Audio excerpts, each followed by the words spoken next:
This is how I got caught up. Okay, so just backstory. This house that I'm in right now, I've been in it for 5 years-ish. Since COVID. Since COVID started, I have been in this house. And, so obviously there's a church near me that me and my family go to because my parents are Mormon. I go with them, obviously, because and so at my church, I met this fucking guy, right? Me and him, we become friends. Over time, we become friends, but like, not like friends. It's mostly just more like acquaintances, you know what I mean? And so, me and him live literally down the street from each other. But me and him were like, nah, we're never gonna be anything. We're never gonna do anything. Like, And, so then it was last year that I started fucking with that man's cousin. I started fucking with his cousin, okay? And his cousin was 2 years older than me, so I was 15. His cousin was 17, and his cousin was like, hey, listen, I don't think we're actually like ever gonna be together. And I was like, it's good, like, I'm fine with like some like little like sneaky link, little kissy kiss every now and then, you know what I mean? I'm fine with that. And I don't know, I was fucking weird, but I was like fine with that. I was like, okay, whatever. And so he like tells me, he's like, you're never gonna do anything with my cousin, right? And I'm like, yeah, no, like I've never done anything with him. I'm never gonna do anything, blah, blah, blah. And so then,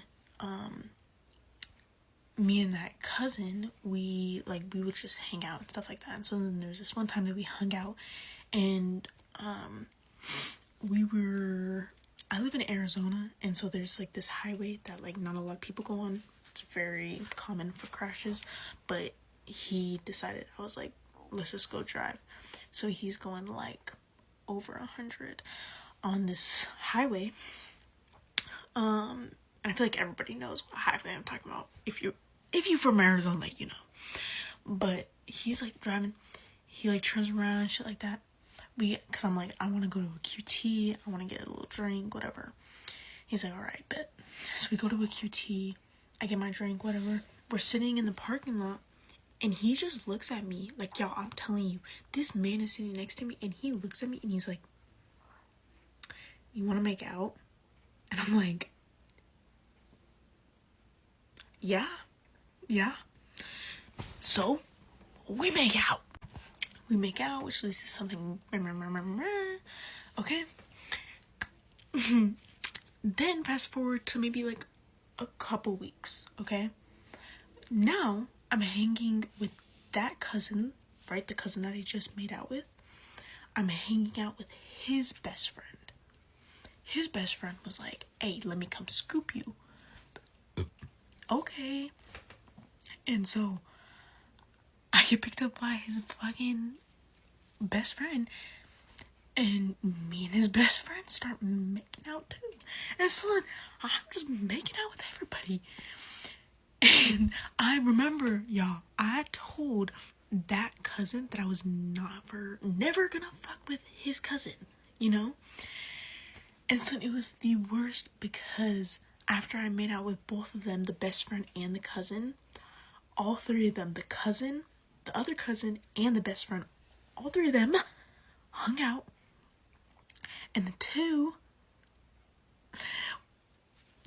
the one that, like the best friend, he said something first. He was like, yo, like, I kissed Aaron, and then the other guy that I kissed, the cousin that like I was never like really supposed to have anything with, he was like, oh, like, me too, like I made out with her like a few weeks ago. And so then the other cousin texts me and is like, what the fuck, like, you told me you would never do anything with my cousin, blah, blah, blah. And I was like, oh, you told me you were never gonna be in a relationship with me. What the fuck would I want to be with you if you would never be in a relationship with me? Yeah, so that's my kind of story time of like how I got like caught up. Hey guys, I'm bored and I'm feeling messy. I have a crazy story time, so who's ready? This is a story about how I got cheated on while my boyfriend was in the same house as me. For a little backstory, his parents used to always go out of town, so he had the house to himself. He invited all of his friends over, and I was there, obviously. After a while, I got bored, so I asked his friends, I'm like, who wants to invite the house over? I approved of these girls because I thought they were chill. We had hung out in the summer. I didn't see any issue. At the time I had this boyfriend, I low-key didn't have any friends, so I was like, okay, this is a perfect opportunity. We're doing what we usually do. We're dancing, we're singing, we're doing the usual. His friends start throwing up all over his house. In the bathrooms, on the air mattresses, in the bedrooms, in the sink. Right, so I'm cleaning up throw up off of a blow-up air mattress. I'm making sure all of his friends are okay. I'm getting them water. After about 30 minutes, I get a little bit confused why my boyfriend hasn't came in and helped me with any of this cleaning, because keep in mind, this is not my house. After busting my ass cleaning, I decide to go look for him. Is he upstairs? No. Is he outside? No. So I go downstairs. As I'm walking downstairs, I hear one of the girls upstairs yell, "Good morning." Now I realize it was a little wake-up call. Everyone in that room knew what was going on except for me. But I walk down into that pitch black, completely silent basement, and you want to know what I see? My boyfriend and another bitch standing head-to-head in a fucking dark basement laundry room. My stomach completely dropped. I literally had nothing. Now I wish I said a whole lot fucking more, but all that came out was, oh, clearly I was intruding something. My bad. I just remember having to walk back up the stairs in front of all the people who fucking knew, just sobbing my eyes out. How the fuck could you all do this to me? He comes into the room, kisses me on the head. He's like, I love you. I promise nothing happened. I was just talking to her because she's been going through a hard time, so I wanted to give her some advice. What kind of fuck-ass man? The entire night, he simply sat there. He wiped my tears. He told me he would never do something like that. He looked me dead in the eyes and promised me he would never do that. And y'all best believe I stayed. I believe that man. This was God, because I think I would have stayed with that man until forever fell apart. I get a call from a guy that I was friends with a while back. We hadn't talked in forever, and he's like, hey, what's up? What are you doing? Whatever, assuming I'm single. I'm like, oh, I'm on the way to my man's house. He's like, oh, I thought blank was hooking up with blank. Says the name of my boyfriend and the girl in the basement. Oh my God, bro. Oh, hell no, man. What the fuck? Immediately, I knew everything that I needed to fucking know. I was upstairs cleaning your friend's throw up, helping you, being a good girlfriend, and you're downstairs hooking up with the girl that I invited over. I honestly do not remember what was said in that fight or anything. I was so mad, and it's all kind of just a blur. You literally watched him kiss me, and then you went and kissed him. Oh my God, yuck. This is your sign that if your boyfriend's ever missing out a little function, he just might be in the basement hooking up with another fucking girl. All right, y'all. Fuck it. I'm posting my Todd lore. I saw two other girls' videos talking about him and their experiences with him, and then like so many girls in their comments saying similar things. So I was like, fuck it. I'm just gonna talk. And I've been like, I wanted to make a story time about this. When this first happened, this was earlier this year, I have about 100 followers, so nobody was gonna see it. But also, I was scared too, and you'll see why at the end, why I was scared to talk about this. I'm still a little nervous too, but fuck it. And I'll also tag the other girls in the description so that y'all can go watch their videos too, because their stories are crazy as well. This story takes me about an hour to tell at least, so I've written things down, made some bullet points, and we're gonna try and go through this quickly, so I'm probably gonna leave a lot of details out, but just know that this was batshit crazy from start to end. Okay, so I'm not even gonna talk about the pre-date phone call that we had, but that was fucking weird. I'm gonna skip right to the date because we don't have time. Met up, he was acting kind of weird, like tweaking out a bit as if he was drunk or maybe just really nervous. I don't know. Something was off though. He was really rude to the waiter. Not really rude. He was rude to the waiter though, and that should have been red flag number one. And it wasn't like blatantly like disrespectful, but he wouldn't make eye contact with him. He was very like one word answers, just bad vibes with that. He talked about himself a lot, talked about school a lot, which is whatever. That's how I was asking the questions. That's just how we got the conversation started. First odd comment he made was that he said that he was friends with Odell Beckham Jr. and Saquon Barkley. I call bullshit. He said that he was like, I have a pair of Saquon's jeans. Actually, you would look really good in them because y'all have the same legs. That's an odd thing to say. He then was talking about my earrings, which actually I think were these same ones. He said, I like your earrings. They match the trunk, or they match the wagon. That's what he said. He said, I like your earrings. They match the wagon. And that one's kind of funny. I got to give it to him. He kept saying that I was abandoning him. Like anytime I tried to leave throughout the night, he would accuse me of abandoning him. He'd be like, why are you abandoning me? Why are you abandoning me? Do you hate me? I was like, no, I'm just trying to go. And yes, I do kind of hate you at this point. I don't want to be around you. He vaped at the table and asked me if I vaped. I said no, but I used to for a really long time, but I just quit about a year ago. I'm giving him all the like tips and tricks that helped me start or stop vaping. And he's just sitting there quiet, and he looks at me when I finish my whole little spiel, and he goes, "How often do you masturbate?" Excuse me? Uh-huh. Who asked that? I said, I'm not going to tell you, and I'm going to pretend you didn't ask that question. He also said I might be a sex addict. Not me, him. He said that he might be one. Kind of adds up. He also talked about a lawsuit that he was involved in, which I'm not going to go into, but wasn't good. After all of this, I did still kiss him in the parking lot. He kept trying to get me to go back to his hotel room with him, and I kept saying no. And that's when he would accuse me of abandoning him. But I'm like, no, I'm just trying to get home to my cats. And also, you're kind of freaking me out a bit. But I still did end up kissing him in the parking lot. And as we were kissing, he stuck his hands down my pants, down the back of them, in the middle of the public parking lot, right in front of the Harris Teeter. So that's when I was like, all right, yeah, I'm not seeing this guy again. As if the previous red flags weren't enough, but I'm stupid. So anyways. Oh my God. He also, as we were saying goodbye, he says to me, and at this point, I had told him that I was going to I'd be willing to meet up with him the next day. I really wasn't, but I was just trying to get him to go away. But he looks at me, he says, and he goes, "Are we ever going to have sex?" I'm like, brother, I just met you 3 hours ago. And I told him, I texted him before we went on this date because his phone call was giving different vibes. I said to him, if you're just looking to hook up, I'm not your girl, that's fine, no harm, no foul, but it's not gonna be me. So he knew that, but I guess didn't believe it. But yeah, he said, "Are we ever gonna have sex?" So then this is where it gets weird, as if it wasn't weird enough already. He calls me when I get home. I'm thinking he was calling to make sure I got home okay, because I told him I'd text him.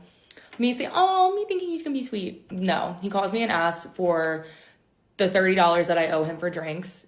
He was being weird about splitting, not paying for the bill at the end, which I'm very much in the mindset, he initiated the date. He's the man, he should pay. And he was also the one doing the most drinking. He ordered the most drinks, which is fine, but just whatever. So he wanted $30 for my 2 drinks that I had. And I told him, I was like, that's fucking rude and ridiculous, but yeah, you'll get your $30. We're not talking ever again. And he threw a fit.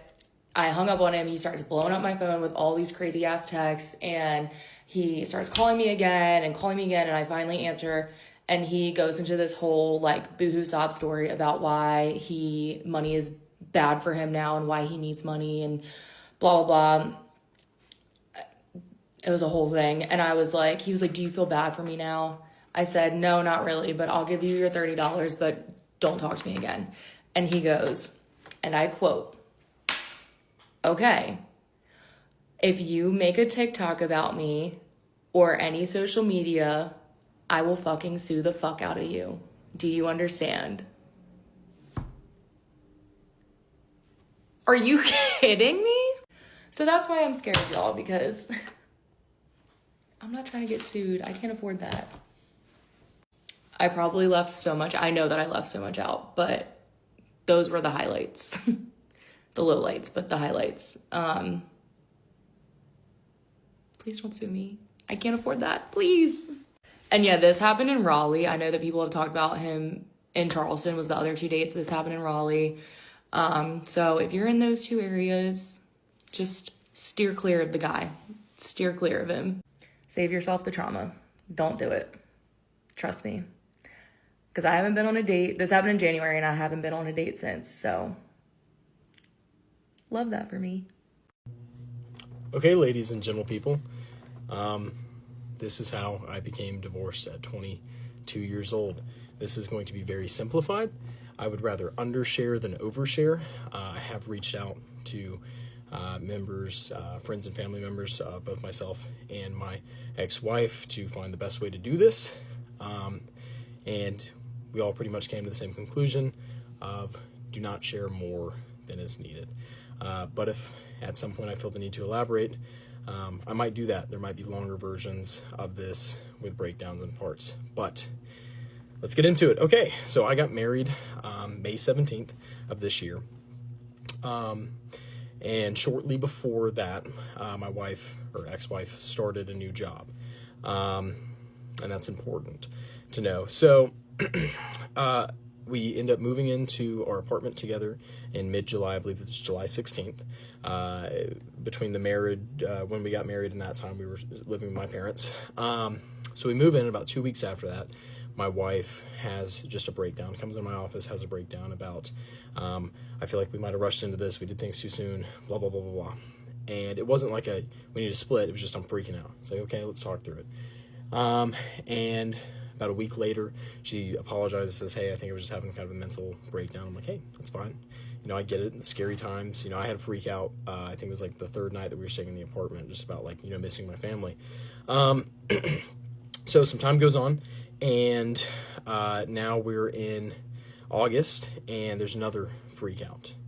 And I feel like we rushed into this, blah, blah, blah. Well, we meet with our premarital counselor, well, our counselors, I guess, but they did our premarital counseling. We talked through, and they're like, hey, this is super common. You know, we see this in young married couples all the time. Let's, you know, set some expectations for one another just so you guys can help each other out. And we did. And, you know, I think in my head, things are going great.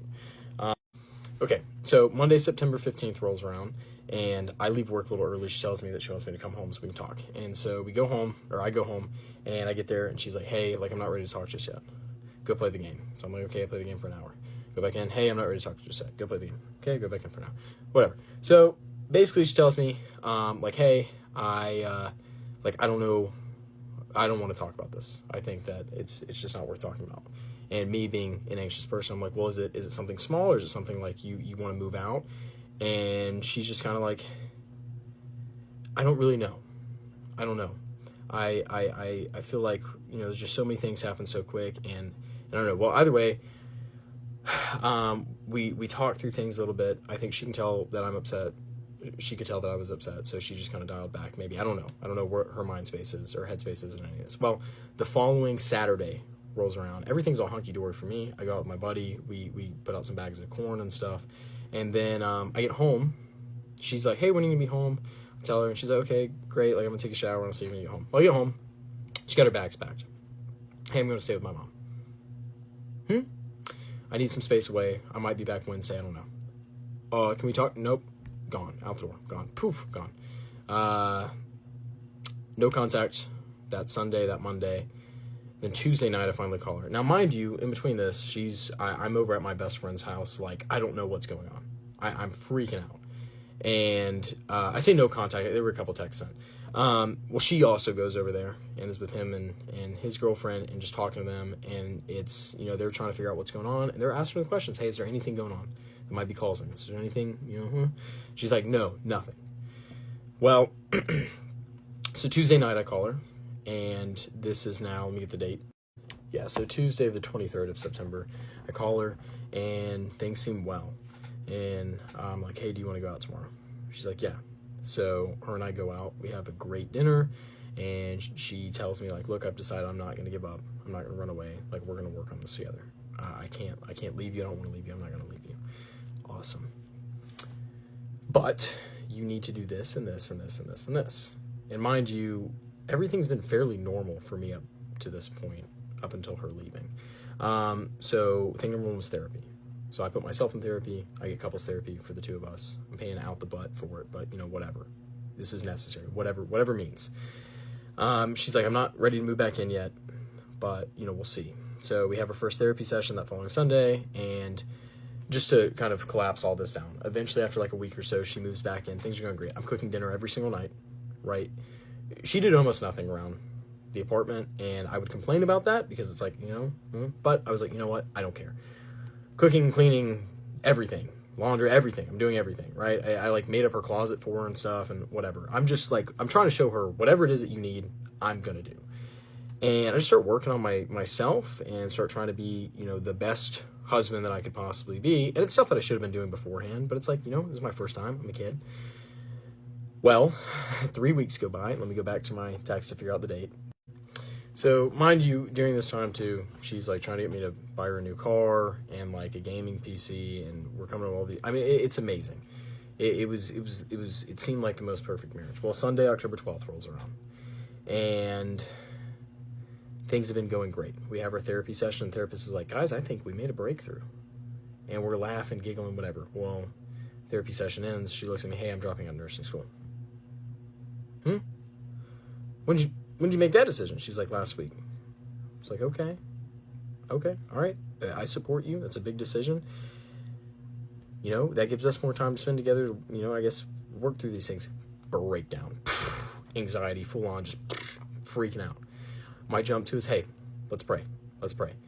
She doesn't want to. She goes, jumps in the shower. She's free. I can't do this. I thought I could, whatever. And I'm like, hey, let's get in the car, because car rides always calmed her down. Let's get in the car and ride around. In the car, I've been lying to you. I've been doing X, Y. And I go, have you been cheating? And she looks at me, yeah. With who?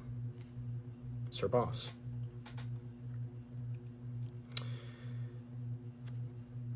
So yeah, so she says that.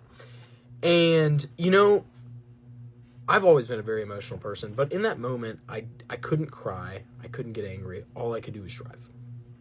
And in my head, I'm just praying while listening and trying to talk. And basically, she says, I find out over time that she had started emotionally cheating, which let's just call it what it is. She started cheating 2 weeks after we moved into our apartment.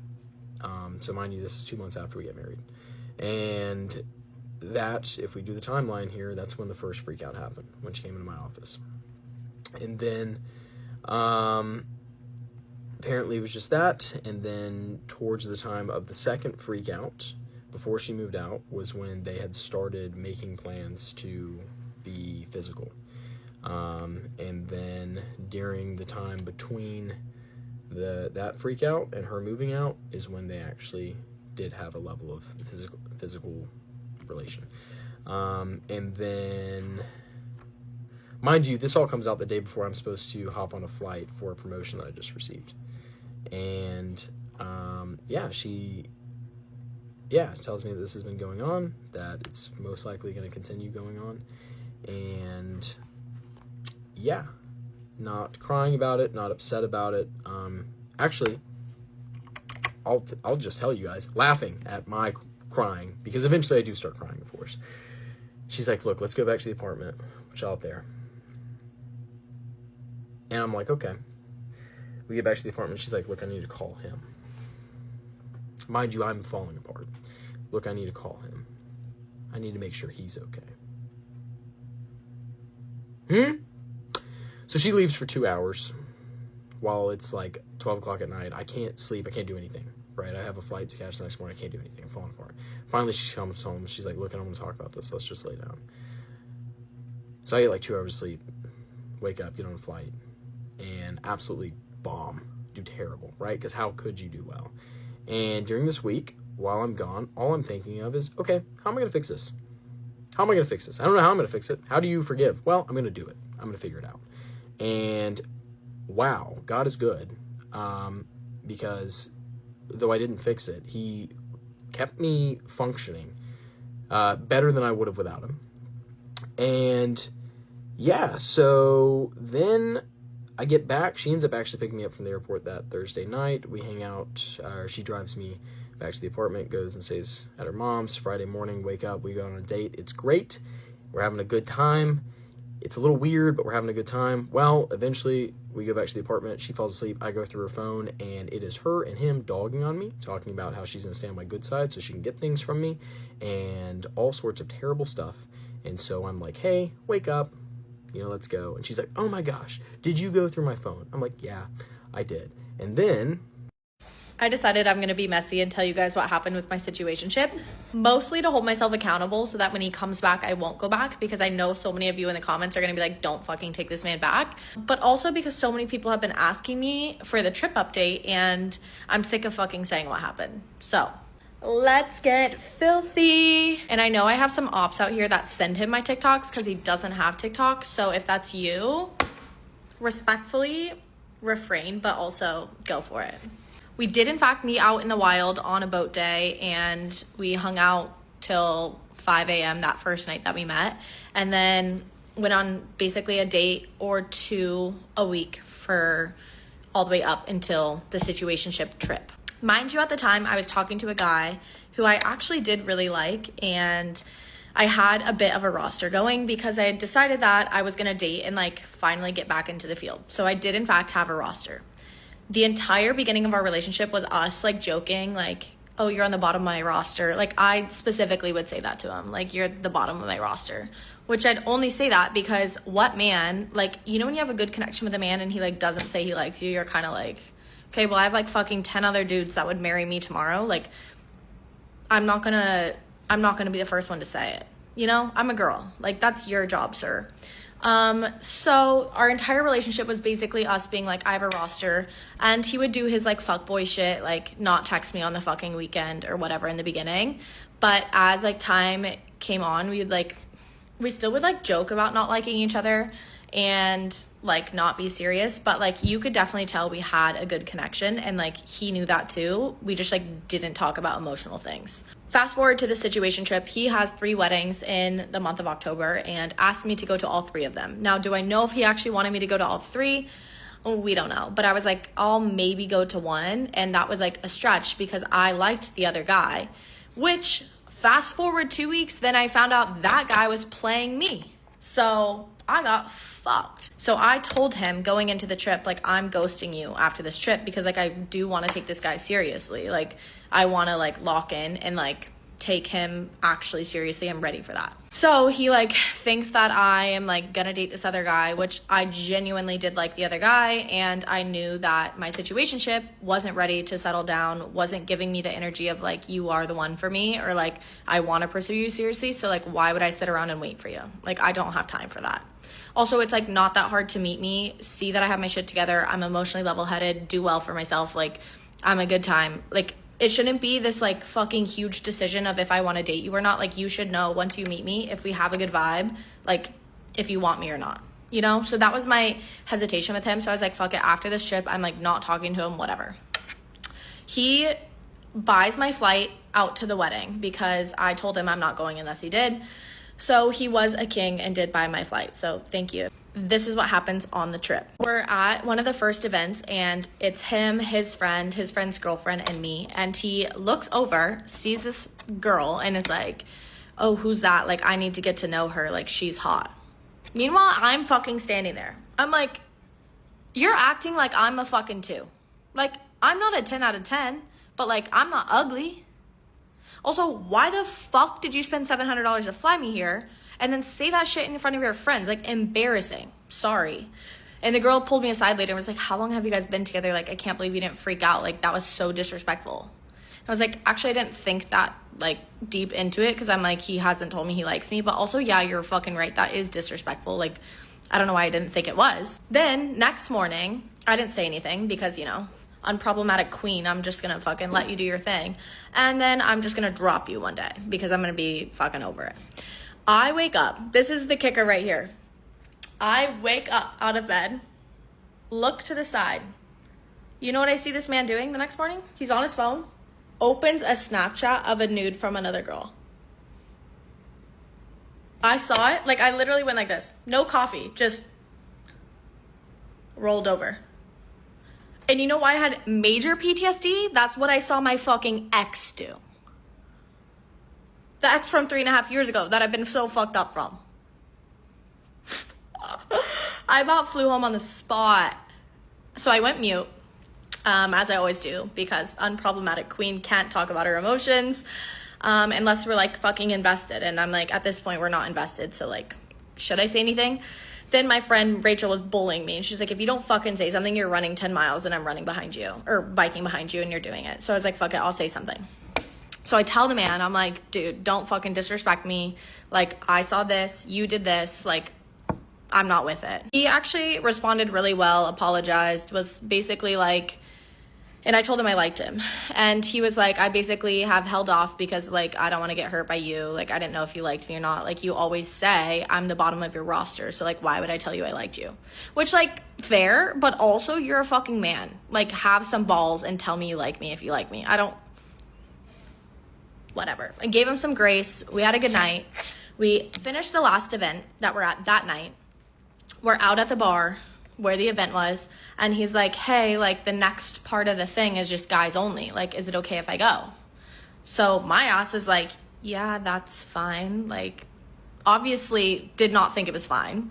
But also I'm not going to be like, no, you need to come home with me. My issue here is, like, you flew me here to a city I don't know. I'm drunk by myself, and you're just going to fucking leave me?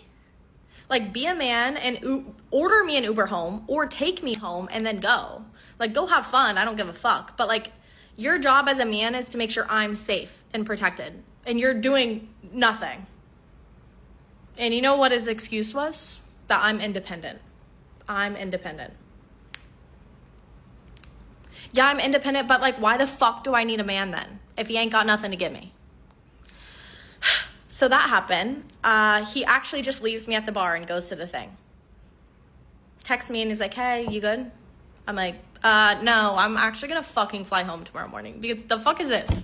At this point, this is 3 strikes. Like, you're done. I'm done. Bye.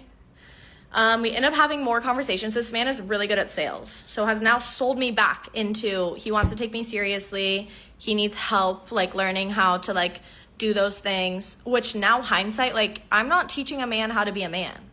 Like, if you don't know how to cook, I can teach you how to cook or something. Like, I don't want to do that either. You should know how to fucking cook. That's, like, icky if you don't. But I'm not going to teach you to, like, open my car door and take me home and make sure I'm safe while I'm drunk in a city that I'm not from. Even if I'm from the city, fuck. I don't know, just be a fucking man. Care about my actual well-being, you know? Anyways, fast forward, wedding day happens. That goes great. We're flying home. We kind of talk about us again. Consensus flying home is like, okay, we're going to be exclusive. Like, we're going to, like, take each other seriously, blah, blah, blah. And basically, I'm like, how long do you need to get rid of your other girls? Because at this point, he still has his other roster. I'm clear of my roster because I went into the trip with no roster on fucking purpose. Like, I'm not going to go to another state with a man and have a roster. Like, that's fucked up on me. So he's like, I need like 1 to 2 months. And my dumbass is like, yeah, I'll give you a month.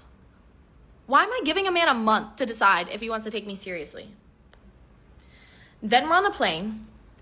I'm like, he's on his phone. I'm like, just glance over. He's like DMing, asking about this other fucking girl. Like, oh, does she live in Austin? I'm like, we literally just had a fucking conversation about you clearing your roster and wanting to take me seriously. And that's what I just saw. Again, doesn't say anything. I'm just sitting there like, I'm in a fuck ass situation. I need to get out of this. I didn't realize it's going to be so long. Go to part 2. I found out my husband is a pedophile, and I posted a video about it, and I left out most of the details, and a few people were asking for the longer version of the story and more details, so I will try to recall as many as I can. I'll start in August of 2024, which is when we downloaded Roblox for our kids. Biggest fucking mistake ever. But they were asking if they wanted to play this game, and it seemed innocent. I mean, Roblox is innocent at the end of the day, but people like my husband are what makes it dangerous. So I had Roblox because my daughter wanted me to play that Dress to Impress game with her, and then my son wanted me to play that, like, Brookhaven, and he just wanted me to, like, follow him around in a car, and then that one where there's, like, a deer in the forest. It's pretty popular. That is why I had Roblox, to play with my kids. And also, I could keep an eye on them like that, too. So, obviously, they wanted my husband, their dad, to play, too, so he also had Roblox. He started acting super weird, probably around September or October of 2024. I never thought to check Roblox. I just thought that he was cheating again at work. He cheated so much that when he has a certain attitude or acts a certain way, I already know it's because he's cheating or talking to someone else. So he was doing that. However, I have absolutely no proof that he was talking to someone on Roblox during that time. December of 2024, my aunt passed away. That completely wrecked my family and I. It was horrible because for an entire year we pretty much watched her deteriorate.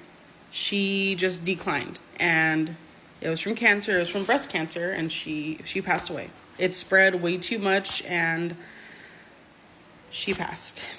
She was like my best friend. I'm gonna try not to get upset, but I am. I took 5 days off of work. 2 were paid, 3 were not paid.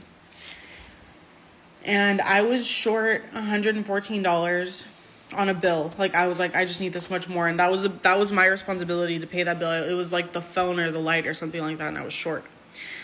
And my husband told me, well, you shouldn't have taken that much fucking time off for your aunt. Which obviously, like, it felt like I got stabbed, literally. And I ended up shaving my head a little bit, and that's why I have like this little random patch of hair, because I was trying to shave my head and then it just stopped working. So the next month, January of 2025, my dad had his leg amputated and the fluid or whatever was building up too much. So they were just supposed to go in and do a really simple procedure to add a drainage tube into his leg. But when they tried to intubate him for surgery, the anesthesiologist says that they might have done it wrong. So that caused his oxygen to drop, and he went into cardiac arrest, and he ended up with an anoxic brain injury. So he's disabled now. He's like in a vegetative state now, and he's been like that since then. That first week that it happened, they told us that he was going to pass. We had just finished with my aunt's funeral and everything and still processing that, and now it's about to be my dad. So we were already trying to like figure out the funeral stuff. My mom was already there about like trying to figure out the funeral for my dad because they told us that he was going to pass. During that week where they thought that he was going to pass, that is when my husband started talking to this little girl on Roblox. It was like February 2nd or something when he started to talk to her. And on the next part, I'll start to tell you about how he was acting while he was talking to her and then how he got caught with more details. Get ready with me as I tell you how my ex-roommate's mom camped out in her room for weeks. So I had a random roommate, and she was an international student from Dubai, which is really cool. I didn't really talk to her before move-in. We had like 1 or 2 conversations. Now, she had asked me if it's cool if her mom came and just settled her in, and I was like, oh my gosh, absolutely. Like, whatever, like, you need, I'll accommodate it. You know, like, nice, welcoming, like, I'm just like, whatever you need. She told me her mom's sleeping over just for 2 nights, and she'll leave after the 2 days. And I was like, sleep over, but I was like, okay, whatever. Now, we're a whole week in, and school's about to start because this was, like, welcome week, kinda. I moved in, like, a little bit earlier than everyone else did. I forgot to put on primer. But anyways, so we're, like, a week in, and she is still here, and I haven't really, like, mentioned it just because, like, I have other places I could be. Like, I get it. She's coming from far, and she, like, might just want her mom here, whatever the case is. But we are a week in now, and school's about to start. So I was like, hey, girl, just wondering, like, oh, like, when's your mom leaving? Just because school's starting. And she goes, oh, well, she's gonna stay until September 25th. So it wasn't just the 2 days she failed to inform me on. And I was like, oh, September 25th, that's like a whole month. Also, a key factor to the story is she was just not hygienic, and like the room also just did not smell good. Like, I literally woke up one morning throwing up. I'm sensitive to scent, but I started throwing up because the scent that was in this room was just so bad, and I literally threw up. And I don't mean that in a mean way, but if you're gonna share a room with somebody, you know, like, at least be hygienic and considerate of who you're living with. I actually woke up one time from my nap and like her and her mom were literally just staring at me. And then like was just waiting for me to wake up and was like, "Can we make dinner?" And I was like, "All right, like whatever, I'm out." Now the mom is showering, like changing in the room, like just like making it her own space. And it's like, "What are you doing?" So I inform my RA eventually, and I'm like, "Yo, like I don't know what to do. Like she said she would be out in 2 days, but now she's saying September 25th. Like, help me out here. What do I do?" The RA knocks on the door when I'm not here and like tells them like, "Hey, listen, there's a 3-day stay policy." Like we're like 7-8 days in at this point.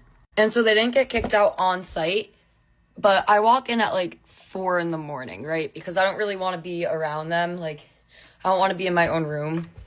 And they wait for me to get back. Like it is 5 a.m., 4 a.m. I walk in and they sit up and they're like, "Hello." And I'm like, "Okay." And they're like, "I don't know why you couldn't just tell me to leave, like, blah, blah, blah." And I was like, "Well, to be fair, you did only ask for 2 days and you are now way overstepping a boundary. And, I just didn't know what to do with it." So they got mad that I brought it up to the RA. And it's like, I've been so considerate this whole time. Like, I'm never in my room because you guys are always in the room and I wanted to give you guys space. But now you guys are just being, like, disrespectful about it. I had a concert and I just asked my roommate, like, "Hey," I've never had any of my friends in my room at this point. I was like, "Hey, like, do you think we could just stop in, like, do our makeup and then we'll leave?" And she was like, "No. No, I just let your mom stay in her room for, like, a week or two. And, like, you're telling me I can't have a singular friend in the room after I allowed you to have your mom literally live in her room?" So then I was like, "That's kind of like petty. Like, I don't know, like I've just been so compliant with you and you can't pay back the respect. Like, it's literally like a 10-minute stop in." So then the RAs get involved again. They're probably sick of us at this point. Keep in mind, when I'm sleeping here, the mom is sleeping in the same bed as her, and that just made me like so uncomfortable. Like, and sorry, I'm jumping around, but when like the smelling bad thing happened, I like brought it up and I was like, "Hey, like, just curious, like there's this really strong scent that's bothering me." And the girl tried to tell me that I'm the one who smelled bad. So this girl was just trying to start shit. Long story short, her mom goes back to Dubai. She moves into a different room. I get left with a single. I have to put the beds back. And we haven't spoken since, but I thought that was crazy. She told me only the 2nd and then assumed that it would be okay for her to stay until September 25th. So, yeah, that's my story time. These are my relationship rules for when I'm in a relationship. Number 1 is you always have to have your location turned on for me. I don't care who you're with or what you're doing, there's really no reason for it to be off. If you try to convince me to let you turn it off, then I know you're cheating on me. Number 2 is you're not allowed to follow any girls on Instagram that aren't family. I don't care if they're just celebrity crushes, like no Livy Dunn, no Margot Robbie, no one. If you're so obsessed with those girls, then go date them instead. But if we're dating, then there's no reason you need to be liking their photos. The next one is that if there's a day that we're not together and you're like out with friends or whatever, every like 45 minutes to an hour, you have to send me a video with a timestamp in the video of what you're doing and who you're with. It's just another pretty basic trust thing. Like, if you have nothing to hide, then show me you have nothing to hide. Next is Instagram. I need to be posted on your Instagram, I would say at least 4 times a week if I'm being generous. There's no reason that you shouldn't want the world to know that we're together. If you don't want people to know that we're together, then A, I don't want to be with you, and B, you're probably going to cheat on me, or you want to cheat on me. The last one I'll say is that if we're ever apart for more than like 24 hours, then I need you to strap a GoPro either to like your shirt or your head, just so that I can see exactly what's going on in your life. There's just no reason I shouldn't be able to know what you're up to at all times. Those are just some of my rules. Let me know if you guys agree. Bye, guys. Oh my gosh. What do I do? Hey guys, this is part 2. If you haven't seen part 1, go back and watch it because this won't make sense. But this is part 2 to the horror story of the man that I dated this past year. Anyways, the last thing I mentioned was that we woke up one time, me and my friends, he was in our friend group, by the way, me and my friends needed to go get ski rentals. I had just started my period that morning. I get really bad period cramps, and so I wasn't feeling well. I asked Brady really nicely if he would just go for me and just like go grab them because it's literally gonna take 20 minutes. And he proceeds to call me lazy, and I end up having to go with him because he called me lazy and I was literally crying. Also another weird thing, like as a side note, with my friends, like all my guy friends, he would always like tell me how they were hitting on me and wanted me, which was totally not true because they knew I had a boyfriend. They were very respectful people, and like, can I not just have a friend group with friends in them and they're not all trying to hit on me? Like, you know, there was like some weird insecurity with him he had there. As another side note, he always mentioned how I needed to be more active and work out. Mind you, I worked almost every day, and I was active. I walked all the time. We have a gym built into the place that I'm staying at. He would never, like, directly tell me that I needed to lose weight or, like, I was fat, but he very much implied it, even though I'm just gonna be so for real. I did not need to lose weight. If I lost more weight, I would be too much. If anything, he was the one that needed to do that. Anyway, in February, my friend group and Brady decided to take a road trip to California, where I'm from. I wanted him to meet my family, and I just wanted my friends to meet my family because they haven't, and I met them all up in college. California went great for the most part. I remember Molly, after our breakup, I just would add this in here because this is in the timeline. After we broke up, Molly, my best friend, she told me that there was this instance when in California, I went to, like, scare him around a corner because, like, I do that to my friends and family and whatever. And anyways, when I scared him, he, like, raised, I don't know the word, fist at me, and she thought that was really concerning and weird. I didn't see any concern in it because, like, I don't know, I really let a lot brush past me, and I really ignored a lot. And then our relationship continues on. Like, I don't really remember a lot from this point. End of February, I go back to where he's from, and we visit his family again. So there's lots of traveling at the end of this, or the beginning of this year. And yeah, all is fine. I mean, as much as I remember. Anyways, after I go to visit his family the second time, everything's great. We went country dancing with me and my friends, and on the way back home, I'm, like, sitting right next to him, and he's opening snaps, just, like, in front of me so we can, like, snap people. Anyway, I remember him opening a snap of this girl, and she sent him, like, this video, and I don't really know how to explain the video. I think there was, like, music playing in the background or something, and she, like, was just, like, it was just, like, of her. It was, like, really weird. It was just, like, a video of her, and she's, like, looking into the camera. She's, like, being all, like, flirty. Like, obviously, you should not be sending that to someone who has a girlfriend. I confront him when we get home about it, and he tells me that it was his cousin, and he will unadd her, which I find is really strange because, first of all, why would your cousin send you that? That's really weird. And second of all, why would you just unadd her all of a sudden if she's your cousin? Like, that is really weird. But I believed it. I know you guys are probably pissed at me right now, but no, I believed it. And I was just like, okay, like, thank you for unadding her. Like, I don't know, I just didn't think much of it ever again. Anyways, March is kind of ending. I'm about to move back home to California, and we go on one last trip to this place with my friends. It was like a 3-day trip, a weekend trip, and it's really fun. Everything's fine, but on the last night, we actually get into our first, like, legit argument. I was having, like, a really bad gut feeling for, like, a couple weeks now about our relationship, and I just felt like I should break up with him, and I didn't know what was going on. I felt so confused. And on that last night, we finally bring up the topic about breaking up. I was just like, I don't know if I can do this. He talked about joining the Navy, which I was so supportive of, but I was like, I don't know if I can do long distance like this. Like, I don't know if we should be together. And when I say argument, I don't mean, like, it wasn't like an argument. I was just crying. He seemed like he didn't even care, though. He was just, like, laying in bed, not even looking at me. I was sobbing my eyes out. But inevitably, we decided not to break up, and we kind of were discussing about maybe getting engaged in December because he was going to be drafted in January. And so getting engaged in December and possibly married in January so that I could go with him into the Navy and be an Army wife. I think that's what it's called. Anyways, tensions are kind of high, but it's whatever. We kind of blow it off. Things go back to normal.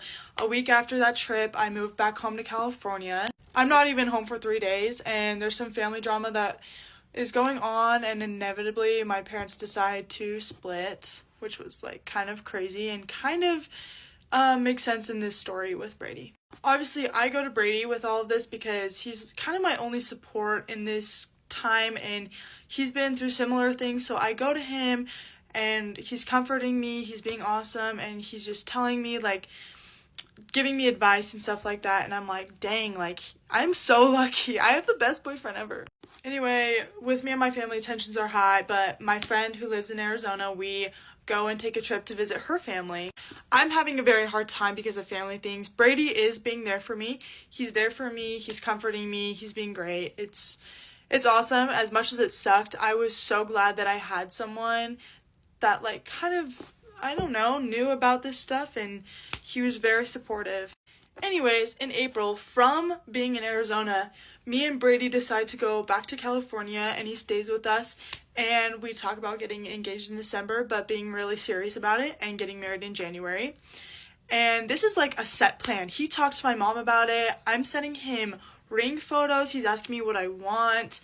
And he finally tells me one day that he's going to give me his mom's old ring, but we're going to, like, change it up a little bit, where you, like, take the diamonds out of it and kind of, like, change it, but keep his mom's ring, and he's going to give it to me.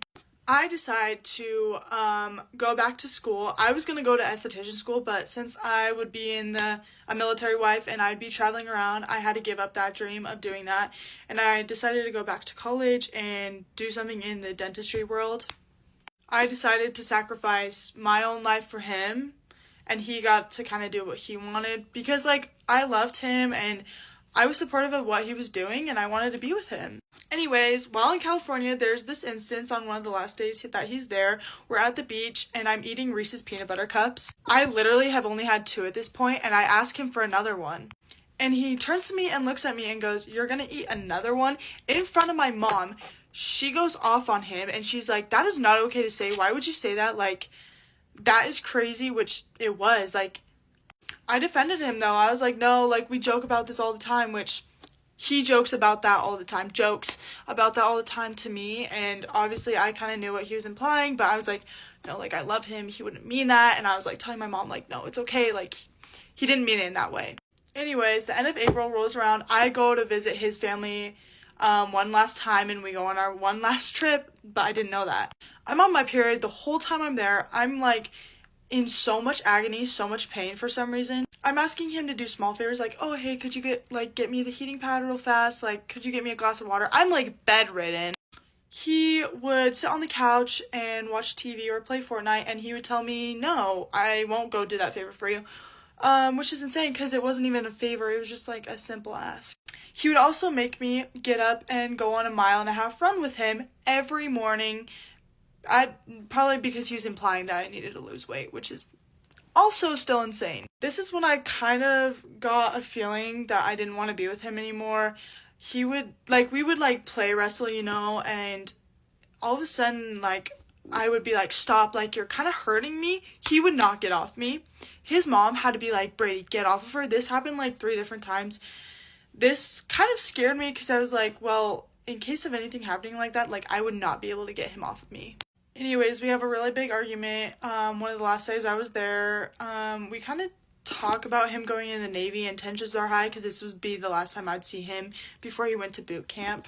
And we get in an argument, and he said something really weird. He was telling me, like, how his mom is always going to be his top priority, even over me. Like, she is his top priority. I find this weird because he's definitely a mama's boy, and she's on Brady's best friends list on Snap. And I'm not saying, like, number 6 or 5. She's, like, number 2 or 3, or even 1. I don't even know. Anyways, this was kind of the backstory. In part 3, I'm going to get on how we broke up and what happened, which is really insane. So come back for part 3, which is also posted right now. And what after that?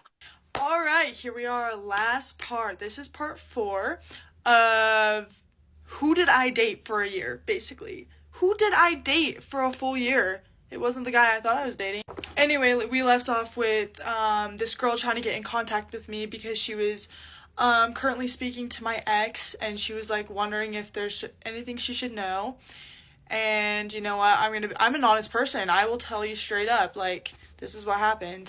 So she gets my Snapchat and we're messaging, and she tells me almost the most crazy things you would ever hear coming out of someone's mouth. Well, I go on to tell her the story that happened with me and how he cheated on me for 7 months while we were dating, and that we were planning on getting married and engaged and everything like that, but he was lying the whole time. He is in the Navy, and she goes on to tell me that they had been talking for a little bit, but he started acting weird, and so she was just like wondering something. He went on to tell her that he dated my best friend Molly. That did not happen. They were friends. She's the one who introduced me to him. They never dated. I knew her this whole time while me and Brady were together. She goes on to say how he has been bragging that this is not his first year in the Navy. Total lie. This is his first year. He just got out of boot camp. He tells her that he is working with the president and he's in special ops. He made this up. That is a very made up thing, because you can't be in special ops if you had just gotten out of boot camp 2 months ago for your first time. So not only was he lying to her about that, he was lying that he dated my best friend. He did not date my best friend. She is just going on to say, like, how he's hooked up with so many people, and, like, he just really gets around. He is doing all these crazy things. He was also going on to tell her how he was drafted overseas. He was not. He is... I can't say, actually. Let's just say he's not overseas, and he is pretty close by. He has never been overseas, and that he was saying that he was fighting and some of his buddies got shot, and that, like, the reason he wasn't talking to her sometimes is because he was overseas and things were crazy. No, I bet he was just ghosting her to go get with other chicks and go to their house and text them. So I kind of told her all of this, and she was like, yeah, that makes sense. Like, that is adding up more than him working with the president, you know? He was also saying how his name, Brady, and last name, I'm not going to classify, was his undercover name and not his real name. He also said that his dad had died. His dad had not died. His dad is very much alive. I could honestly locate where his dad is right now. He was just making up, like, some of the craziest things I've ever heard to her, and I was, like, just confirming that everything that he was saying was not true. I just really cannot get over the name thing. I think that's really hilarious that he was saying Brady was his undercover name. No, that's his legal name. And, like, another side funny thing is that he told her that he was 6'5". He was maybe 6 foot, maybe 6'1" on a good day. They had never met in person, though. Thank goodness. She was going to fly out and see him. Thank goodness I had texted her and told her this information. Anyway, she texted him and tried to confront him. Of course, he ghosted her, and he was never heard from again because he's a loser and he can't own up for his own actions. Anyways, this other girl, she reaches out to me only a couple days later about him and is telling me that he's saying some really awful, really personal things about me. So when she tells me this, she said she was also talking to him at one point, but she ended it because he was being really weird. And she, like, honestly, she doesn't even know me. I don't even know who this chick is, but she was defending my name when he was talking shit on me. Like, he was just going on to say some really personal things that should not come out of anybody's mouth. But of course it was coming out of his because he's a liar and he's disgusting. So I did something that was probably not the best. At this point, I actually had unblocked him because he apologized, and I was like, you know, we can be mutual friends. Don't unblock your ex. Anyway, he was unblocked on everything, and so I texted him, and I was like, keep my name out of your effing mouth. He, of course, was like, what do you mean? What's going on? Why are you saying this? I told him everything. I didn't tell him who told me things, but I was just like, I know what you're saying about me. I know, like, that's just so disgusting to say. Of course, he was like, yeah, I don't know what you're talking about. I would never talk about you that way. I just thought we just apologize, like, what's going on. Mind you, remember how he would always brag how he's a really good liar and, like, just really good at, like, trying to persuade people. Yeah, that's what he was doing to me, and I had enough of his shit at this point. So basically, I was like, keep my name out of your mouth, and this is over. I also said, F your apology and F my forgiveness, because I'm taking that back. Like, I don't forgive you. And I knew this would piss him off. And, like, honestly, he does, like, I forgive him internally. I'm so moved on. But he doesn't need to know that I forgave him. Like, yeah, no. So basically, yeah, after that situation, I'm on my way to work. I'm sobbing in tears. Like, it just kind of opened the wound again from everything that I was healing from. Anyways, I called my mom, and she's like, just block him on everything. Never unblock him again. And that is when I learned my lesson to not unblock your ex, because they don't change. Like, buddy, just because you were away for 2 to 3 months doesn't mean you're a completely person. Like, in his apology text, he's like, I'm a changed man. Like, I've been going to church. I've been serving people. And I was like, that's great. Except he's not changed. He's doing the same stupid shiz that he's been doing, like, for who knows how long. And he ended up lying to me for 7 months, and I believed it. And I was just really naive. And, you know, like, from me now, like, I've moved on. I have my own things going on in my life. And things like that, but, like, if you do me dirty, I have no problem exposing you, and I have no problem telling people what you did, because you did that. You actively made that choice for 7 months, and you only came clean about it when I caught you. So if anyone is talking to a Brady, chances are that he's also talking to 6 other girls, and that you're being played and lied to, and you think that you had just won the lottery with a guy. I hate to break it to you, though. You have not won the lottery. He's actually Satan himself, and he's the devil. He genuinely ruined my life, except, obviously, you know, I got over it, and it's whatever. And it, like, me talking about it does not mean that I'm still hooked up on this. I just want to inform all of you guys out there that, like, these things do happen. And, like, if you ever, like, moral of the story, I had a gut instinct for most of our time, like, dating, but I was like, he would never do that to me. If you have a gut instinct, please follow it, and please do what it says, because it is right. It is right. If I could go back in time, I wish I had ended it when I first started feeling that way. But yeah, now it's just kind of, but now it's just kind of like a funny story in my life that I get to tell people, and it's character development. And you know what? Now I know what I don't want in a guy. And I'm not coming on here to bash anybody. I'm just coming on to tell you my story and tell you what happened to me. Obviously, there was probably things that I did in the relationship that weren't the best. Like, maybe I was too emotional around him. Who knows? Like, I was an awesome girlfriend, guys. Like, I was so loyal, and I gave up all my time and energy for this man. Sorry, this boy. But it's like, if you don't want me to talk about it, then don't make stupid choices like that. Like, you play stupid games, you win stupid prizes. So, sucks to suck, I guess. But yeah, for all those girlies out there, I'm always here to talk, like, about things like this. Like, if you need advice with anything, like, genuinely, this relationship has changed my life. I know what I don't want in a guy. Like, I know kind of red flags, even when they're really good at hiding things. But yeah, that is my story, and I'm glad it wasn't 5 parts. But yeah, Brady, yeah, you know who you are. So if you see this, yeah, bye guys. Thanks for listening to my story.